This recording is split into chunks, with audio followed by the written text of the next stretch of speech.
desequilíbrios setoriais e crises econômicas. Então este é o assunto do vídeo de hoje, que faz parte de uma playlist sobre introdução à história do pensamento econômico, história da economia. O livro-texto base que eu estou utilizando é do Hunt, História do Pensamento Econômico, este pequeno livro. Este é um livro que tem um viés, ele é um viés socialista, especialmente marxista, então qualquer um que for ler este livro já sabe que ele tem esse viés, que na minha mente ela não faz o menor sentido, mas tudo bem, é uma das perspectivas que inclusive é a dominante na maioria das universidades do Brasil em economia. Então sempre se tem essa visão de introdução à história do pensamento econômico, geralmente se tem essa visão marxista. Então tudo bem, aqui para o canal como introdução ok, embora não faça sentido. Depois que eu concluí este livro, que eu já estou já passei um pouquinho da metade, porque eu vou consumindo ele muito aos poucos, eu vou encontrar um livro que tenha uma explicação menos reducionista como essa aqui, né? Bom, mas vamos ao tópico de hoje sobre desequilíbrios setoriais e crises econômicas.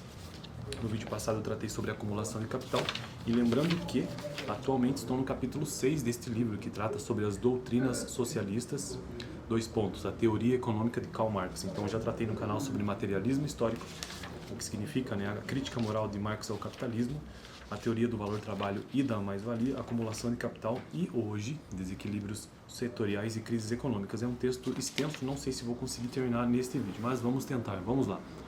Essa exigência incessante de acumular mais capital, coisa que eu tratei no vídeo passado, criou muitas das contradições do desenvolvimento capitalista.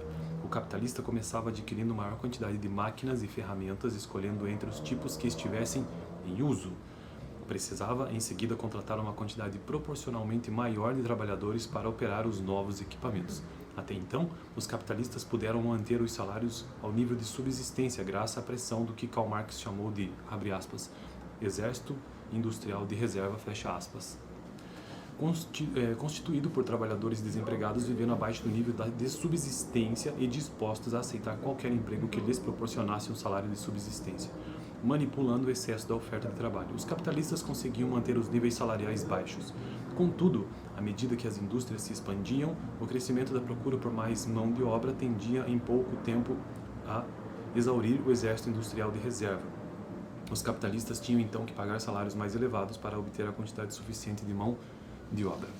A variação dos níveis salariais constituía um dado que escapava ao controle de cada capitalista individualmente. Não lhe restava outra saída senão tirar o melhor proveito da situação. A alternativa mais vantajosa, no caso, consistia em modificar as técnicas de produção, introduzindo novas máquinas que poupassem mão de obra. Assim, a cada operário corresponderia uma proporção maior de capital, aumentando a relação de produto por trabalhador.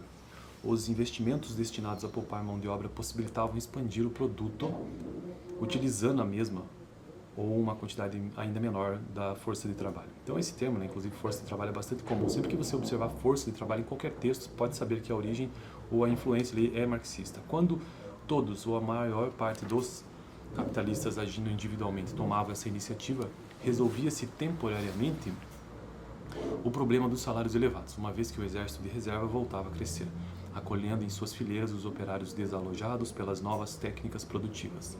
A criação do desemprego tecnológico, ao mesmo tempo em que tirava dos capitalistas do aperto em que se achavam, introduzia novos problemas e contradições.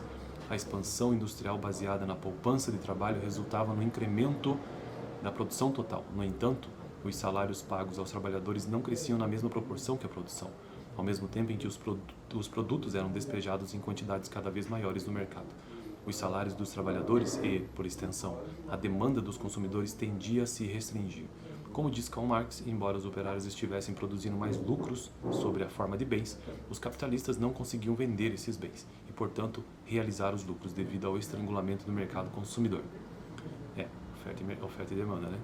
Para simplificar esse processo, Karl Marx dividiu a economia capitalista em dois setores. Então vamos ver quais são os dois setores que Karl Marx dividiu toda a economia capitalista. O primeiro produzindo bens de consumo, o segundo bens de capital. Então nós temos bens de consumo e bens de capital.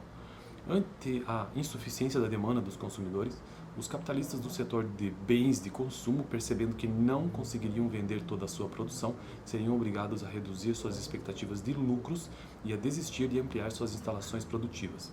Cancelariam então os planos de expansão de seu estoque de capital já excessivamente grande.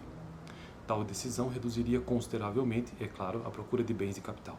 Ocorreria, assim, uma retração da produção no setor de bens e capital, contrariando as ingênuas teorias subconsumistas dos socialistas que o antecederam. Karl Marx sustentava que os primeiros sinais evidentes de uma depressão podiam manifestar-se no setor de bens de capital. A diminuição da produção de bens e capital obrigaria as indústrias desse setor a despedirem trabalhadores, provocando queda do valor global dos salários, o declínio da renda nacional e a retração do mercado consumidor. Em consequência disso, haveria um corte na produção de bens de consumo e demissões em massa de operários nas indústrias desse setor.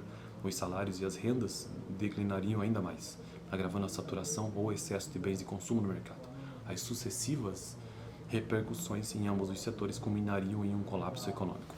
A depressão econômica faria inchar o exército de reserva constituído de desempregados e deprimiria o padrão de vida do operariado, reduzindo-o ao nível ou abaixo do nível de subsistência. Contudo, Karl Marx não era um estagnacionista, isto é, não acreditava que o capitalismo sofreria apenas uma longa depressão ou que o desemprego em massa durasse para sempre. Sob o efeito da depressão, os salários dos operários cairiam, mas não tão rapidamente quanto a produção. Ao fim de algum tempo, a oferta voltaria a ser inferior à procura no mercado consumidor, iniciando-se a recuperação da economia. Segundo Karl Marx, para finalizar o vídeo de hoje, o capitalismo efetivamente cresce, mas aos trancos e barrancos, atravessando ciclos de prosperidade e, em seguida, de recessão, com crises periódicas de desemprego.